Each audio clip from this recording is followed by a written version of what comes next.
যেন ঢাকা রাজারবাগ দরবার শরীফের নাম আপনারা হয়তো শুনেছেন, জানেন এখানে অনেক মুরিদগণ রয়েছেন। ঢাকা রাজারবাগ দরবার শরীফের মুর্শিদ কিবলা উনি কে, উনি কেমন ওলি আল্লাহ? আমি 1996 সালে বায়াত হয়েছি। আমি আমার জীবনে এই সামান্য সময়ের জিন্দেগিতে ওনার সঙ্গে আমি অনেক সফর করেছি। তবে আমি আমার দৃষ্টি থেকে আমি অনেক দেখেছিলাম যে উনি কি করেন। আমি যতটুকু ওনাকে পেয়েছি, উনি রাত্রেবেলা 93 সাল থেকে এ পর্যন্ত দেখি নাই রাত্রেবেলা কখনো ঘুম আসতে। সুবহানাল্লাহ। তিনি সারা রাত জাগরণ করেন, ফজরের পর ইশরাক নামাজ আদায় করে 2.5 থেকে 3 ঘন্টা তিনি একটু বিশ্রাম নেন, ঘুম আসেন। সুবহানাল্লাহ। ইশরাক কখনো ওনার বন্ধ হয় না, ইশরাকের পরে তিনি বিশ্রামে যান। সুবহানাল্লাহ। প্রতি রাতে তিনি প্রায় 1 ঘন্টা মোনাজাত করেন কুল কায়নাতবাসীর জন্য, সমস্ত জাতির জন্য তিনি দোয়া করে থাকেন। সুবহানাল্লাহ। অনেক বৃদ্ধ বয়সে পৌঁছে গিয়েছেন। তিনি একজন আওলাদে রাসূল। আপনারা জানেন বর্তমান রাজধানী ঢাকা হলেও তৎকালীন রাজধানী ছিল সোনারগাঁ। সোনারগাঁ রাজধানী, সেখানে অনেক ওলি আল্লাহরও আনাগোনা ছিল। সোনারগাঁ জাদুঘর সেখানে রয়েছে। আমাদের যিনি মুর্শিদ কিবলা, তিনি ওনার পূর্বপুরুষগণ এসেছেন খাজা মাইনুদ্দিন চিশতি সুম্মা আজমিরি সঞ্জরি রহমতুল্লাহ আলাইহি, ওনার সঙ্গেই ওনারা ছিলেন। সেখান থেকে পর্যায়ক্রমে আজমির শরীফ থেকে চট্টগ্রাম এসেছেন। চট্টগ্রাম থেকে 2500 প্রভাকরদি শরীফে ওনার পূর্বপুরুষগণ এসেছেন। ওনার পূর্বপুরুষগণ তৎকালীন লঞ্চ জাহাজের এত ব্যবস্থা ছিল না বিদায় ওনারা বড় বড় পাথরগুলোতে দিয়ে সাগরে দিয়ে ওনারা ভেসে ভেসে এসেছেন। সুবহানাল্লাহ।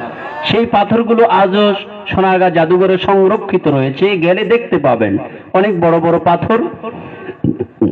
ওনারা, পাথর তো সাগরে পানিতে ভাসার জিনিস নয়, এটা ওলি আল্লাহদের কারামত। সুবহানাল্লাহ। ওনারা চট্টগ্রামে এসেছেন পাথরে ভেসে।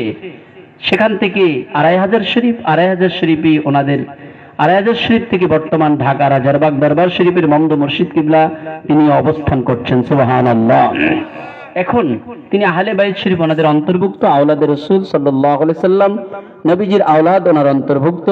ওনার চাল চলন আচার আচরণ অত্যন্ত সুন্নতময় জীবন যাপন। ওনার যে হুজরা শরীফ, সেখানে কোনো লেপ্তসুখ নেই, তিনি কখনো লেপ্তসুখ ব্যবহার করেন না। সুন্নত অনুযায়ী 1 বিঘত উঁচু চকি মোবারক, 1 বিঘত উঁচু 9 ইঞ্চি উচ্চতা চকি মোবারকের উপরে তিনি বিশ্রাম করে থাকেন। সুবহানাল্লাহ।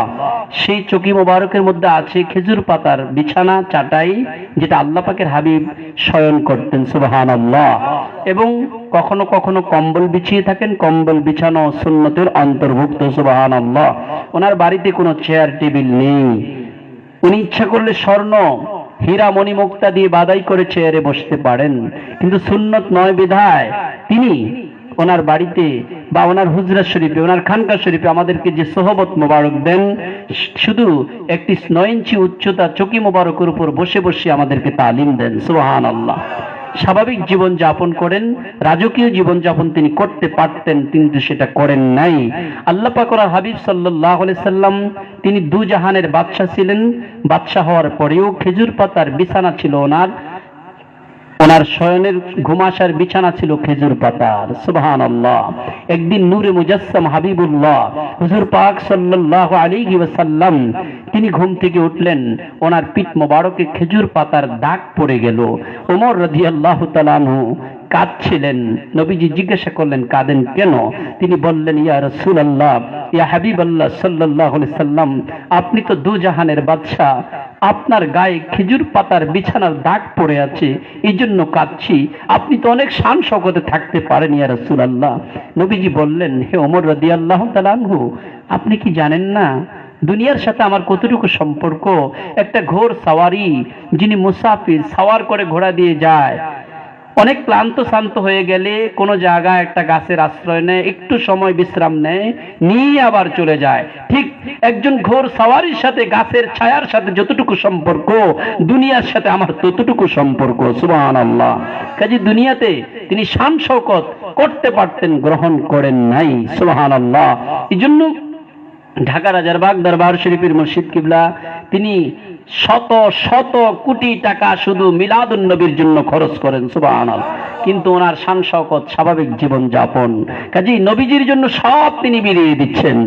ওনার জিন্দগির সমস্ত যে অর্জিত সম্পদগুলো ওনার লাইব্রেরিতে শত শত কোটি টাকার কিতাব মোবারক, সুবহানাল্লাহ। পৃথিবীর মধ্যে একমাত্র লাইব্রেরি, যেই লাইব্রেরিতে পৃথিবীর সমস্ত কিতাব আছে, পৃথিবীর সমস্ত লাইব্রেরিতে সমস্ত কিতাব নাই, সুবহানাল্লাহ। সমস্ত পৃথিবীর বড় বড় লাইব্রেরির যত কিতাব আছে তিনি লক্ষ লক্ষ টাকা দিয়ে এক এক কিতাব কিনেছেন, ক্রয় করে শত শত কোটি টাকার কিতাব ক্রয় করে উনি সেই যেই লাইব্রেরি সাজিয়েছেন, পৃথিবীর আর কোথাও সমস্ত কিতাবগুলো একই লাইব্রেরিতে আর পাওয়া যাবে না, একমাত্র রাজারবাগ দরবার শরীফের লাইব্রেরিতে পৃথিবীর সমস্ত কিতাব আছে, জোরে বলুন সুবহানাল্লাহ। যার জন্য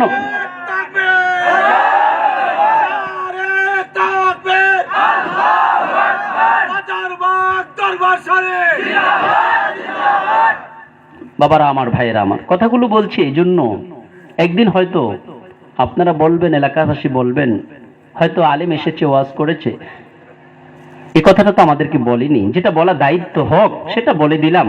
রাজারবাগের পীর সাহেব কিবলা কারোর সাথে জমি নিয়ে, ঘর বাড়ি নিয়ে, টাকা পয়সা নিয়ে, লেনদেন নিয়ে কোনো ঝগড়া নেই। তিনি ইমানের কথাগুলো বলেন, আমলের কথাগুলো বলেন, সুন্নতের কথাগুলো বলেন। সুন্নতের পরিপূর্ণ ইত্তেবা যদি শিখতে চান সেখানে আসবেন। অরাজনৈতিক, তিনি কোনো রাজনীতিকের সাথে জড়িত নয়। সব রাজনৈতিক লোক ওনার কাছে যায় ইসলাম প্রাপ্ত হওয়ার জন্য, সুবহানাল্লাহ। সব দলের লোক ওনার কাছে যেতে পারে, কিন্তু উনি আলাদাভাবে কোনো দলকে সমর্থন করেন নাই। উনি কোনো রাজনীতিকের সাথে জড়িত নয়। যেহেতু উনি ওলি আল্লাহ, সব শ্রেণীর লোক ওনার কাছে আল্লাহওয়ালা হতে আসতে পারবে, সুবহানাল্লাহ। কাজেই চেষ্টা করবেন বাবা, যতদিন বেঁচে থাকেন